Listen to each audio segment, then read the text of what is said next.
Thank you for viewing this educational presentation.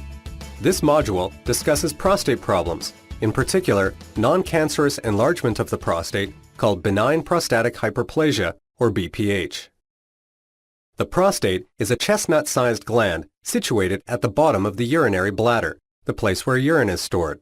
It surrounds a portion of the urethra, or the tube that carries urine from the bladder out through the penis. The prostate gland secretes a thin, milky fluid that nourishes and helps activate sperm cells. This slide shows how the prostate is associated with the male ejaculatory system. Sperm is made in the testicles and travels through the vas deferens to join the ejaculatory duct. Fluid from the seminal vesicles and prostate also passes into the ejaculatory ducts to bathe the sperm and create semen, which is expressed out through the urethra during orgasm or climax. As mentioned, the prostate produces a small amount of thin, milky fluid that nourishes and helps activate sperm. An important part of prostate fluid is a protein molecule called PSA, or prostate-specific antigen. This substance works to liquefy or break down semen fluid to free up sperm, allowing it to travel to the female egg for fertilization. Some PSA is also released into the bloodstream and can be measured there to indicate prostate activity. There are three main causes of so-called prostate problems. Benign or non-cancerous enlargement of the prostate, called BPH, is dealt with in this module. Inflammation of the prostate, or prostatitis, and prostate cancer are also common prostate conditions. These are discussed in separate presentations. As one of a man's sex glands, the prostate is affected by male sex hormones, which stimulate the activity of the prostate and the growth of prostate cells. The chief male hormone is testosterone, produced almost entirely by the testicles, with a small amount also produced by the adrenal glands, which sit just above the kidneys. Many other conditions of the bladder and urinary tract can cause symptoms which mimic prostate problems. This slide lists some of the most common ones. You can see by this list that your doctor has a number of possible conditions to keep in mind when evaluating your symptoms. So what is BPH? A man's prostate often enlarges or grows bigger as he ages. It is a very common condition. The enlargement occurs because of multiplication of cells in the prostate, which is called hyperplasia. The process is not cancerous and therefore referred to as benign. BPH is very common. The prostate begins to grow in many men during their 30s, with growth stabilizing in some but continuing in others. By age 60, more than half of all men will have an enlarged prostate, and 60% of men in their 60s will have it. By age 80, 90% or 9 in 10 men will have BPH. Interestingly, not all men with an enlarged prostate have symptoms. Only about 40% of those men in their 60s with an enlarged prostate are actually bothered by it. Testosterone is converted in the body to another hormone called dihydrotestosterone, or DHT, and it is this hormone that regulates the growth of prostate cells. The complex processes that ultimately lead to BPH are beyond the scope of this presentation. As the prostate enlarges, it compresses inwards into the urethra, obstructing the flow of urine out of the bladder. This obstruction occurs not only because of physical enlargement of the prostate, but also because of increased numbers of muscle fibers in the prostate and/or increased tone in these muscle fibers. These muscles have a gripping or squeezing effect around the urethra. Obstruction of urine flow causes symptoms of a reduced urinary stream, difficulty starting the stream, and poor bladder emptying. Also, as a result of obstruction to urine flow out of the bladder itself has to work extra hard to empty. With time, the bladder muscle can then become thickened and more sensitive, and the ability to hold large amounts of urine decreases. As a result, one might have to empty the bladder more frequently and might have stronger urges to urinate. Someone with BPH may feel the need to urinate frequently, or they may have sudden urges to urinate. Their sleep may be disrupted from having to wake at night to empty their bladder. They may strain to begin urinating or have difficulty completely emptying the bladder, and the stream may be weak or slow to start. There may be dribbling of urine afterwards. Together, these symptoms are referred to as lower urinary tract symptoms, or LUTS.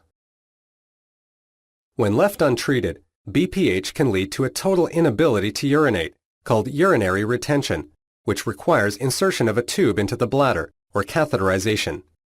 It can also result in blood in the urine, weakening of the bladder, bladder stones, urinary tract infection, or even kidney damage.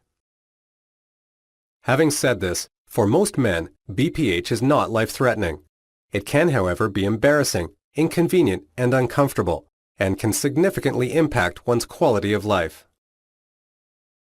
Your doctor can use several methods to diagnose BPH. First, you will likely be asked about your medical history and may need to answer a short questionnaire on urinary symptoms. The doctor may perform a rectal examination, feeling the prostate gland with a finger. This is referred to as a DRE, or digital rectal examination. In this, the doctor will check the prostate's size and condition. Occasionally, an ultrasound may also be used to help estimate prostate size. You may require a blood test and a urine test, and you may be asked to urinate into a special toilet that measures urinary flow rate. Because prostate enlargement occurs naturally with age, there are no specific prevention guidelines. Some men simply appear to be programmed to experience more significant or bothersome enlargement.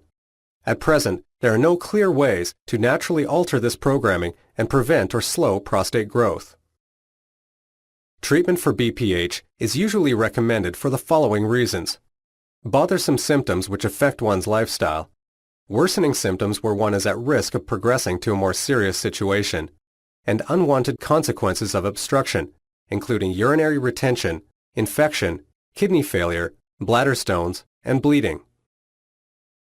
Patients at risk of progressing to a more serious situation are those with a very large prostate size, an elevated PSA, severe symptoms, poor bladder emptying as evidenced by an increased residual urine volume, or a slow urinary stream. BPH can, however, be successfully treated when it does occur.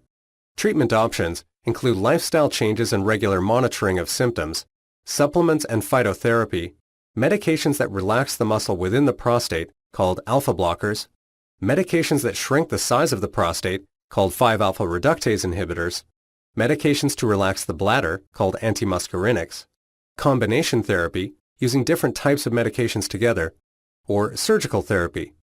In general, treatment progresses from simple measures to more aggressive measures as the severity of the problem increases. All of these treatments are discussed in separate modules, and your doctor can direct you to the material most pertinent to your situation. There are many types of surgical options available, although not all centers and not all doctors will offer each one of these. This slide shows how the choice of surgical treatment progresses from minimally invasive to more aggressive as the prostate enlarges. Surgical options include microwave therapy, or TUMT, needle therapy, or TUNA, prostatic stents, laser vaporization, called PVP, transurethral incision, or TUIP, transurethral resection, also called TURP or TUPPER, laser prostatectomy, known as HOLEP, and open surgical prostatectomy. Let us now review some key points about BPH and its treatment. Treatment for BPH is usually recommended to relieve bothersome urinary symptoms. The choice of treatment, therefore, will depend on how severe your symptoms are and how much they bother you. Men with mild symptoms usually choose to simply make some lifestyle changes and monitor things closely. Those with more bothersome symptoms will usually begin with medical treatment, then progress to surgery if medication does not satisfactorily relieve them. Less commonly, men present with BPH and already have complications related to it, like complete inability to urinate, bleeding, infections, bladder stones, or kidney damage. For these patients, surgical management is usually recommended depending on the situation.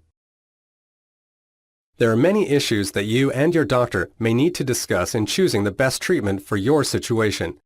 These include the severity of your problem, the risk of progression of your condition, effectiveness of the treatment, how long the treatment effect will last, possible complications of treatment, you and your doctor's preference, and the cost of treatment. Urinary symptoms and BPH can also significantly impact on a man's sexual function, especially erectile function and ejaculation. many studies have shown that the likelihood of urinary symptoms, BPH, and sexual dysfunction all increase with increasing age, and convincing evidence now exists to support a cause and effect relationship of BPH and sexual dysfunction. Finally, while the treatment of BPH most commonly has no impact on sexual function, it may in fact improve or worsen symptoms in different situations. Regardless of your situation, there are certain lifestyle changes you can make which may lessen the symptoms of BPH. It is thought that reducing caffeine and alcohol intake, smoking cessation, reducing fluid intake at bedtime, maintaining a healthy weight, and staying physically active can offer some relief to some people. Men with small prostates and mild, not too bothersome symptoms will often choose to avoid medications or surgery and go on a regular monitoring or watchful waiting program. This involves introducing lifestyle changes to help improve symptoms, then regular follow-up visits to reassess symptoms, the impact of those symptoms on lifestyle, and the size of the prostate. Depending on the situation, other testing may be done, such as a PSA test, a urine flow rate test, and measurement of residual urine volume after voiding. The big question, of course, for any man considering watchful waiting rather than medical or surgical treatment is, what are the chances that things will worsen over time? From several recent excellent studies, we can now draw the following conclusions. Overall, about 20% of men with BPH will have worsening of their symptoms over 5 years if no treatment is taken, and approximately 10 to 25% of patients with moderate to severe symptoms will go on to require surgery within 3 to 4 years or more. Benign prostatic hyperplasia, or BPH, is the most common cause of urinary symptoms related to the prostate. BPH is an extremely common condition, and the likelihood of developing it increases with age. There is no way to prevent BPH, however lifestyle changes can help to improve symptoms, and good treatments do exist. The goals of treatment begin with helping you to improve your quality of life and ultimately preventing the health consequences of BPH.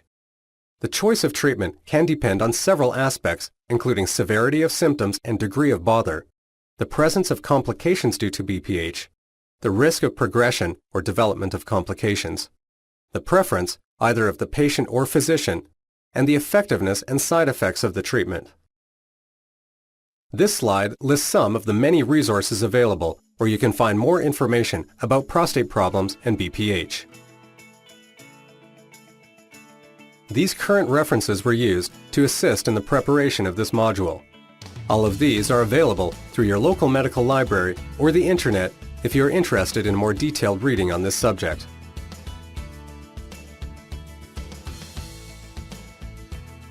Thank you again for viewing this presentation. Talk to your doctor if you would like to learn more about your condition.